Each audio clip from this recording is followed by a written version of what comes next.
চীনকে টেক্কা দিতে ভারত কি জাপানের সাথে এমন এক সামরিক চুক্তি করতে চলেছে যা আমেরিকার কপালেও চিন্তার ভাঁজ ফেলবে? জাপানের সরকার প্রথমবারের মতো তার সবচেয়ে উন্নত সামরিক প্রযুক্তি US-2 বিমান এটা ভারতের হাতে তুলে দেওয়ার প্রস্তাব দিয়েছে। এগুলো এমন এক ধরনের বিমান যা কেবল আকাশেই ওড়ে না, বরং উত্তাল সমুদ্রের বুকেও অনায়াসে নামতে পারে। আসল চমক হলো, যদি এই বিমান ভারতের হাতে আসে তবে শুধু মাঝ সমুদ্রে উদ্ধার কাজই নয়, বরং ভারতীয় নৌবাহিনীর দুর্ধর্ষ মার্কোস কমান্ডোরাও শত্রুর বুকে কাঁপন ধরানো অপারেশন চালাতে পারবে। ফলে স্বাভাবিকভাবেই প্রশ্ন উঠছে, কি এই US-2 বিমান কেন এতদিন আমেরিকা এই প্রযুক্তি জাপানের মাধ্যমেও ভারতকে পেতে দেয়? আর সত্যি কি ভারত এই চুক্তি স্বাক্ষর করতে চলেছে? যদি চুক্তি হয় তবে চীনের বিরুদ্ধে ভারতের শক্তি কতটা বাড়বে, সবটাই জানবো আজকের এই ভিডিওতে। তো বন্ধুরা, ঘটনার সূত্রপাত PM মোদির সাম্প্রতিক জাপান সফরকে কেন্দ্র করে। ভারত আমেরিকা উত্তেজনার আবহের মধ্যে দুই দেশের মধ্যে এমন একটা সামরিক চুক্তি নিয়ে আলোচনা শুরু হয়েছে যা প্রায় এক দশক ধরে আটকে ছিল। ভারতীয় সংবাদ মাধ্যমগুলো দাবি করেছে জাপান প্রায় $1.6 বিলিয়ন বিনিময়ে US-2 বিমান বিক্রির প্রস্তাব দিয়েছে। আপনাদের জানিয়ে রাখি, 2011 সাল থেকে ভারতীয় নৌবাহিনী আর কোস্টগার্ড এমন একটা বিমানের খোঁজ করছিল যা অনায়াসেই মাঝ সমুদ্রে নামতে পারবে। এর সুবিধা হলো, মনে করুন মাঝ সমুদ্রে কোনো বাণিজ্যিক বা যুদ্ধজাহাজ দুর্ঘটনার কবলে পড়েছে। সাধারণ জাহাজের পক্ষে সেখানে দ্রুত পৌঁছানো প্রায় অসম্ভব, কিন্তু US-2 বিমান ঘন্টায় প্রায় 300 কিলোমিটার বেগে উড়ে গিয়ে সরাসরি জলের ওপর নামতে পারে। এটা 3 মিটার উঁচু ঢেউয়ের মধ্যেও ল্যান্ড করতে সক্ষম, যা উদ্ধার কার্যে অবিশ্বাস্য গতি এনে দেয়। দ্বিতীয়ত, এই বিমানের আসল শক্তি লুকিয়ে আছে এর সামরিক ব্যবহারে।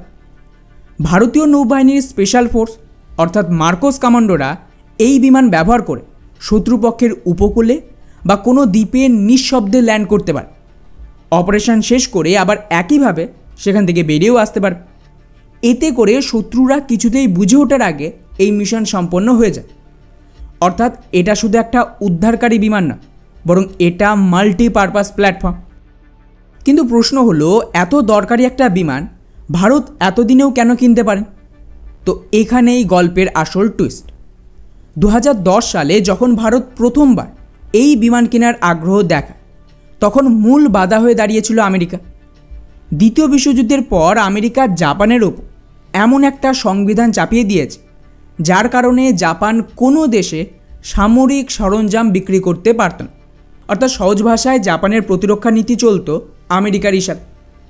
কিন্তু 2014 সালে জাপানের দূরদর্শী প্রধানমন্ত্রী এবং সম্পূর্ণ প্রো ভারত PM শিনজো আবে আমেরিকার চাপ উপেক্ষা করে সেই নিয়ম পরিবর্তন করে, এবং এরপরেই ভারত আর জাপানের মধ্যে এই US-2 বিমান, সাবমেরিন আর অত্যাধুনিক রাডার নিয়ে আলোচনা শুরু হয়। এমনকি 2018 সালে ভারতে এই বিমান তৈরির জন্য মহিন্দ্রা গ্রুপের সাথে জাপানের একটা চুক্তিও স্বাক্ষর হয়েছিল, বা বলা ভালো MOU সাইন হয়েছিল। কিন্তু হঠাৎ করেই এই সব কিছু থেমে যায়। শোনা যায় ভারত শুধু বিমান নয়, বরং এর প্রযুক্তিও চেয়েছিল। আর আমেরিকা বা অন্য কোনো শক্তিশালী দেশ চায়নি যেই অত্যাধুনিক প্রযুক্তি ভারতের হাতে আসুক। আর বন্ধুরা, এর পরের ঘটনা আরও রহস্যময়। আমেরিকার বিরুদ্ধে অতিরিক্ত সক্রিয় হওয়ার শাস্তি হিসেবে হয়তো শিনজো আবেকে পৃথিবী থেকে সরিয়ে দেওয়া হয়, যা নিয়ে আজও বিতর্ক রয়েছে। কিন্তু এখন ধীরে ধীরে পরিস্থিতি বদলাচ্ছে। বিশ্বজুড়ে আমেরিকার প্রভাব কমছে, আর ভারত, রাশিয়া, চীনের নেতৃত্বে একটা নতুন বিশ্ব ব্যবস্থা তৈরি হচ্ছে। এই সুযোগে জাপানও আমেরিকার প্রভাব থেকে বেরিয়ে ভারতের মতন শক্তিশালী মিত্র দেশের সাথে সম্পর্ক মজবুত করতে চাইছে, যার আওতায় তারা এখন যুদ্ধবিমানের ইঞ্জিন, ইউনিকর্ন রাডারের পর এখন এই বিমান বিক্রির জন্য নতুন করে আলোচনা করতে চাইছে। আর হালেই যে ধরনের খবর এসেছে তাতে এই চুক্তি ভারতের জন্য আরও গুরুত্বপূর্ণ হয়ে উঠেছে। কেননা ঠিক এই সময় চীন বিশ্বের সবচেয়ে বড় অ্যাম্ফিবিয়াস বিমান AG-600-এর প্রোডাকশন শুরু করছে। ফলে ভারত মহাসাগরে চীনের প্রভাব রুখতে ভারতের হাতে US-2 এর মতো একটা প্ল্যাটফর্ম থাকা অত্যন্ত জরুরি। জাপানও এটা বুঝেছে, আর তাই তারা এখন প্রযুক্তি হস্তান্তর সহ এই চুক্তি করতে রাজি হয়েছে। কিন্তু প্রশ্ন হলো, শেষ পর্যন্ত কি এই চুক্তি হবে? দেখুন, কিছু রিপোর্ট বলছে ভারতীয় নৌবাহিনীর অগ্রাধিকার এখন সাবমেরিন আর এয়ারক্রাফট ক্যারিয়ারের দিকে, তাই হয়তো এই বিমান কেনা হবে না। তবে প্রধানমন্ত্রী মোদির জাপান সফর একটা বিষয় স্পষ্ট, জাপান এখন ভারতের বিশ্বস্ত বন্ধু হতে চায় আর নিজেদের সেরা সামরিক প্রযুক্তি দিতেও প্রস্তুত। আমেরিকার হস্তক্ষেপের ভয় আর নেই, তাই আজ না হলেও ভবিষ্যতে ভারতে এই ধ্বংসাত্মক বিমান তৈরির রাস্তা খুলে গেল।